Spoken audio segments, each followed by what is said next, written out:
Shabbat Shalom, or Shalom Shalom Yasharah, Shalom Shalom Mashpaka. Just wanted to do a quick update, touch up on some of the information I gave out recently when I was at the outside and I had the glitches going on.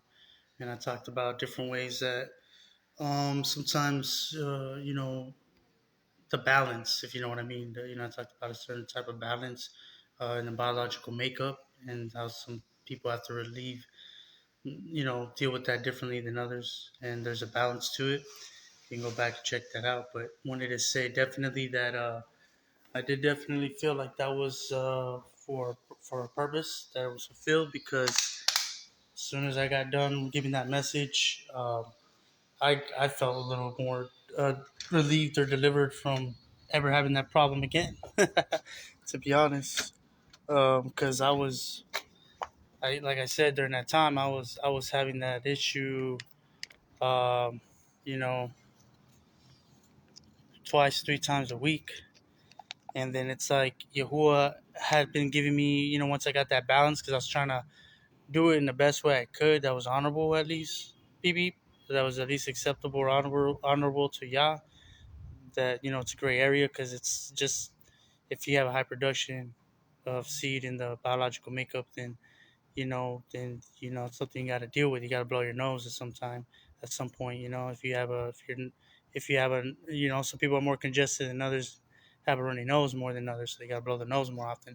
So, anyways, once I gave that message though, because I felt convicted to give it versus like feeling convicted about the situation, it went away from me. And I was like, what? All I wanted was deliverance from that. Like, yeah, make this go away. I'm tired of having this heavy, kind of a heavy burden of stress. I don't know why you leave it in me, but nonetheless, I'm gonna try to find a way to do it the right way. So it's about trying to penetrate light in those different types of paradigms, those different types of realities.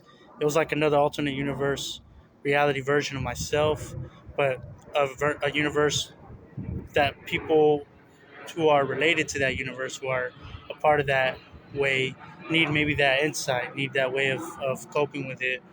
And so once I gave the answer, it was gone. It left me.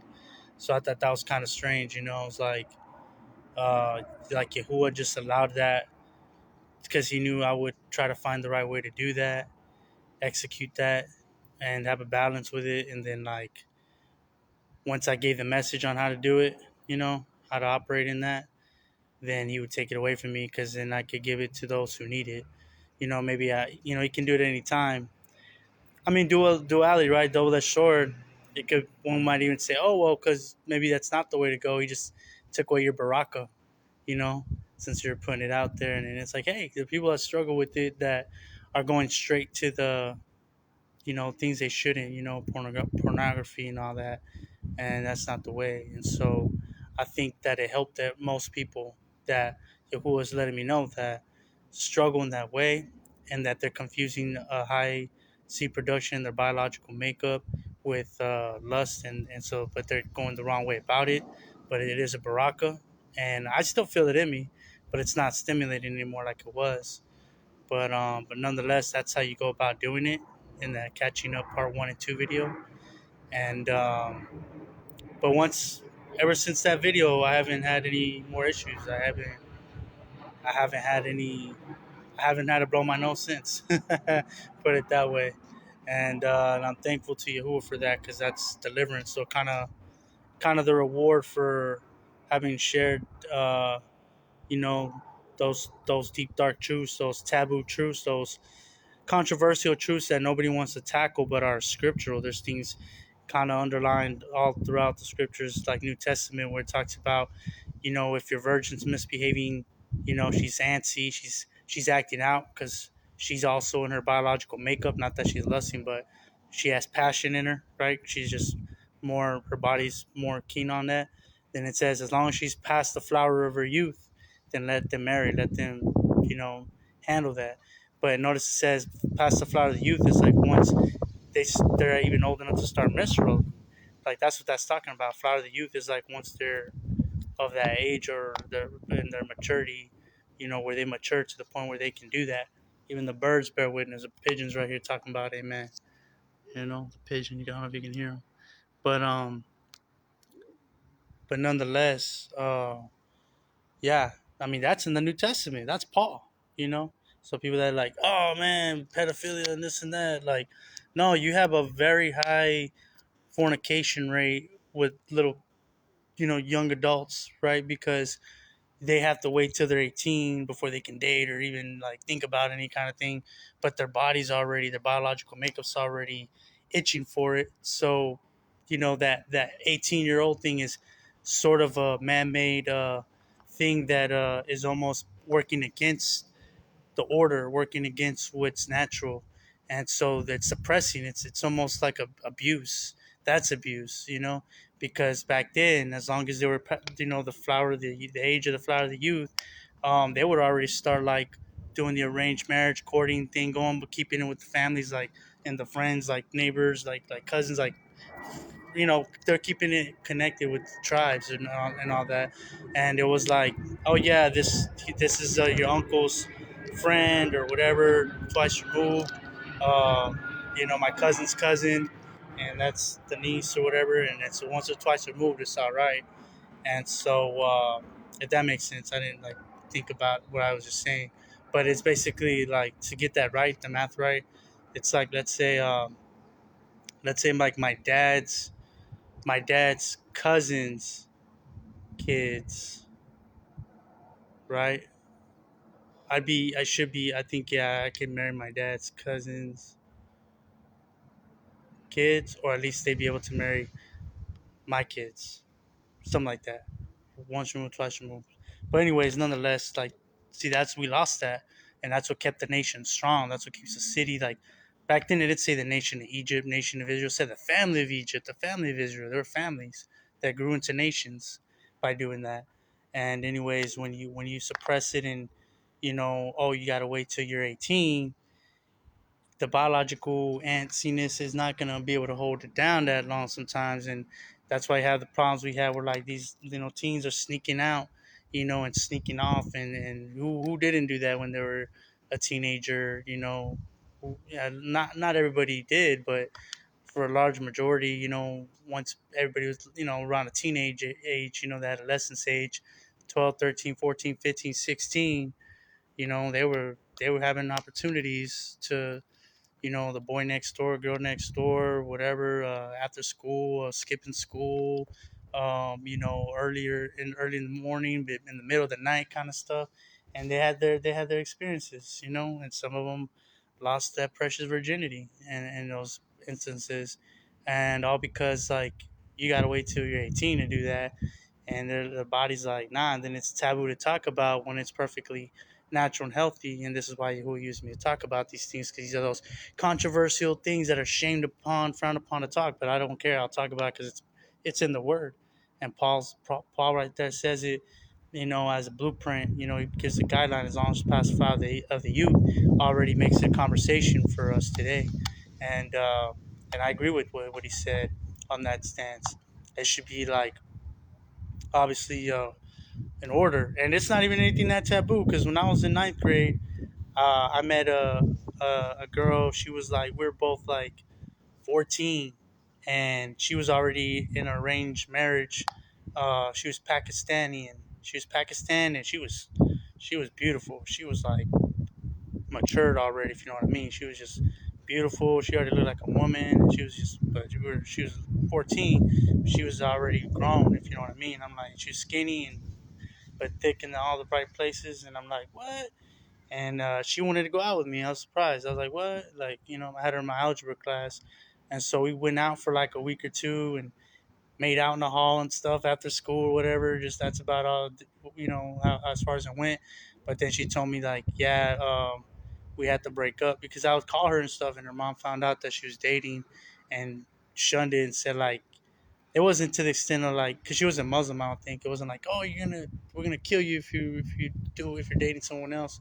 It was just more like, hey, this is what they told her. This is what she told me, and we're like 14. She said, her mom said if she wants to date so bad, and she's already feeling ready for marriage, like ready for that kind of an intimate level, then they'll just find her a husband. They'll find her. So I was like, what?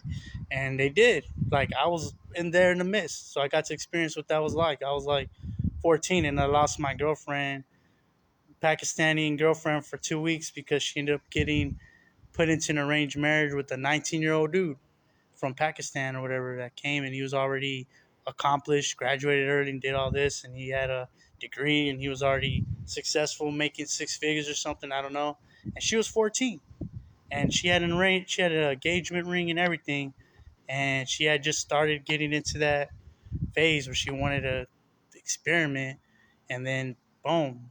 Well, they saw that in her, and there's something different about her, and she was ready, and so they married her off, and bam, she's joyful because she got to have that one and only experience with her one and only, and had fun enjoying that in the right way from her youth.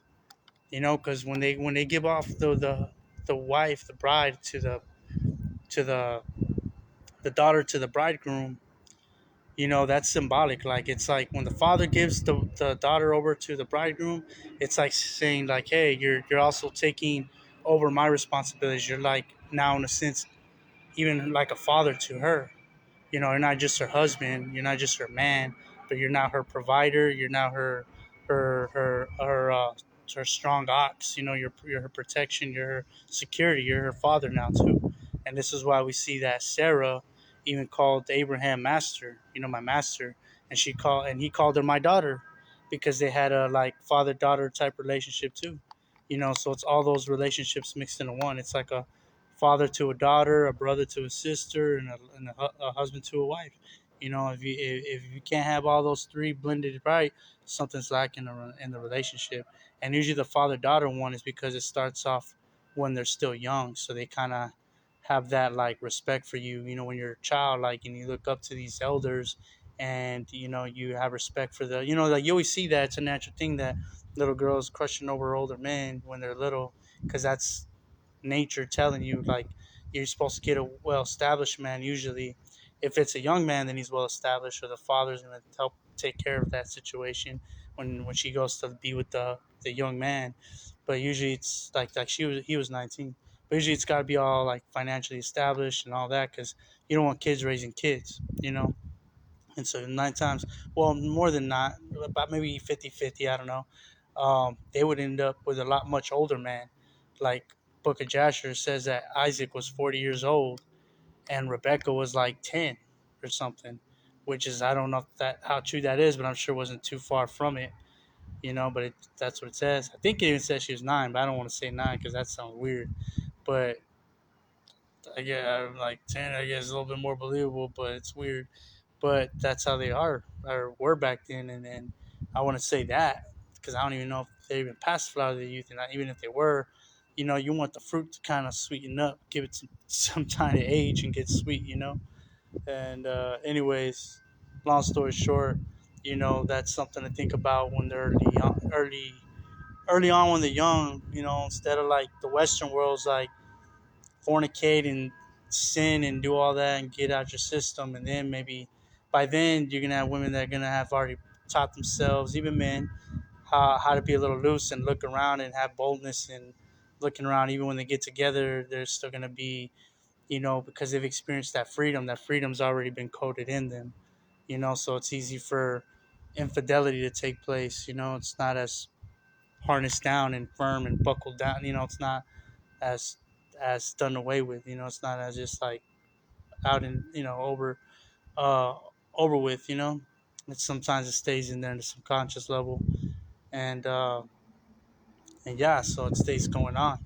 Especially you know more hypersexualized Western cultures where it's more like, oh yeah, date around and sleep around till you want to get married to. It's the right one you want to sleep around forever with. It's like they end up usually never really getting married. If they do, then they get the weird bachelorette parties, and they're all kind of like low key open relationships, as long as they know they're gonna what they're trusting when they say that they trust one another is that they're not gonna want to be with anyone else on paper, like leave each other for someone else, but they almost like have this agreement, like they know they're gonna have some moments here and there on the side, and they're just you know out of sight, out of mind for each other.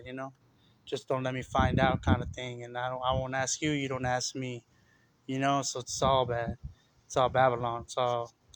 But nonetheless, the right way to do things. I didn't mean to go too long into it, but yeah, when I explained the first part, as far as men go, with stimulation and all that, not to go past certain points in your imagination. Just use the material you saw, whatever.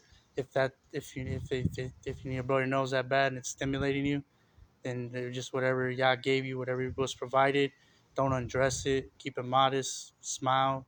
Whatever. Just kind of like, if you got to get it out, not lust wise, but biological, you know, thing going on. All right. So yeah, so be it.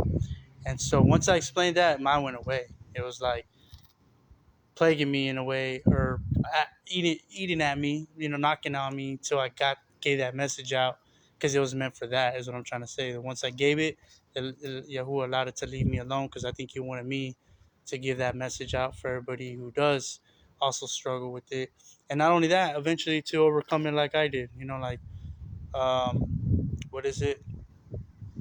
You know, admitting it, or whatever, they, like, being real is the first steps, right? As they say, being honest and true about it, is the first step to that. And yeah, man, it goes away. Like, don't beat yourself up over, because you're stressing on it, and keep you in that vicious cycle too. And just be like, it ain't no big deal, and it ain't no big deal, and and it goes away. You know, and I think it helped a lot more people than I know, because I know a lot of people were going the wrong way about it, pornographically, and then when I told a lot of people how to do it right, I felt the ruach was like, it was, people were like, all right, yeah, like, I can rock with that, and they made that transition, kept them away from a greater sin, so it's kind of in the gray area, and ultimately the end game is to get to the point where you don't need it, you're not stimulated by it, and it's not coming your way. I was hyper hyper targeted for that simulation though. I don't know if it's because where I was staying at. I was staying around the Pacific Beach area at that time, and so the algorithms on my Facebook, everything that was coming up was like that. It was like all these half naked women bending over, like the reels, like ran for no reason. Wasn't looking up nothing like that. I was never hardly clicking on it. There it was, just pulling up. But as soon as I got out that area, it stopped showing up on my phone. So that tells you something about algorithms. It's like whatever area you're around, they're gonna kind of like market it, like thinking, well, you're around this kind of area, so maybe this is kind of what will is kind of more like your thing, to target what you want to see, like to take your energy, like Monsters Inc. Right? But as soon as every time I move to a new area, I get target different things. Like now, I'm starting to see more uh, court ads and lawsuit ads and all that. And I'm around like the hood where there's a lot of things people can, people are going to court all the time, and we're all, things we need to maybe file lawsuits for and whatnot. And there's a lot of injustice. So how funny, but it's algorithms according to where you're at, according to what they think, that areas, it's all algorithms, AI, technology, 5G, target markets, society, social constructs, and you know, guessing or already has an idea what's going on in those neighborhoods. So what you'll probably be more gravitated to watch and pay attention to or whatever. So that's how that works. And a lot of it, 5G AI is cosmic technology. They can see your thoughts. So they kind of, you'll be thinking about red car ads start popping up. You can think about bikes start popping up. Don't even say nothing. Just think about stuff and watch how it pops up on your phone. But we're so dumbed down at subconscious level. We're like, oh, wow, coincidence. I was just thinking about that. And don't even like put two and two together. Like, it never pulled that up until I thought about it, and don't realize the magnitude of the gravity of how crazy that is, that they can see your thoughts. Like, that's an invasion of privacy, and that's what AI technology is, or 5G technology is. 5G is cosmic technology. They can see all that spiritual realm stuff. So, anyways, that bid you farewell. You will favor you. You should keep you in the Ruach Hakodesh. Shalom, shalom, Yashra. You will barak you, favor you, increase you, make his face shine upon you, be compassionate and favorable towards you. You will lift his countenance and presence and essence upon you, and give you shalom, and fill you with all the fruit of the Ruach, that we might be a light to the nations and a light to one another, that we might sharpen each other as iron sharpens iron, that we might prepare each other to be a perfect, spotless, pure virgin bride before our Adani, our Malki, our Ishi, Yahusha, that we might be worthy to enter the marriage wedding supper of the Lamb, to be brought into your chambers, Malki Yahusha, that we might be a Chad one, that we abide in you and you in us, that we be perfect as you are perfect. For you have Yahuwah, Malki Yahusha, Ruach HaKodesh, to make us perfectly in your image. So we pull out and petition these things of Yahuwah, Malki Yahusha, and Ruach HaKodesh, with praise and todah and gratefulness by the power of the Dam of the Shah, the renewed covenant, by your power and authority, Malki Yahusha Mashiach, Adonai, Eloheinu, Atani, Ali, Tur, Tur, Tur, Aman, Aman, Aman. Halal Yahuwah, Yahusha. Hallelujah. Halal Yahuwah, Yahusha. Hallelujah. Shalom, shalom, Yasharal. Shalom, shalom, Mashpaka. Shalom, shalom, Arata.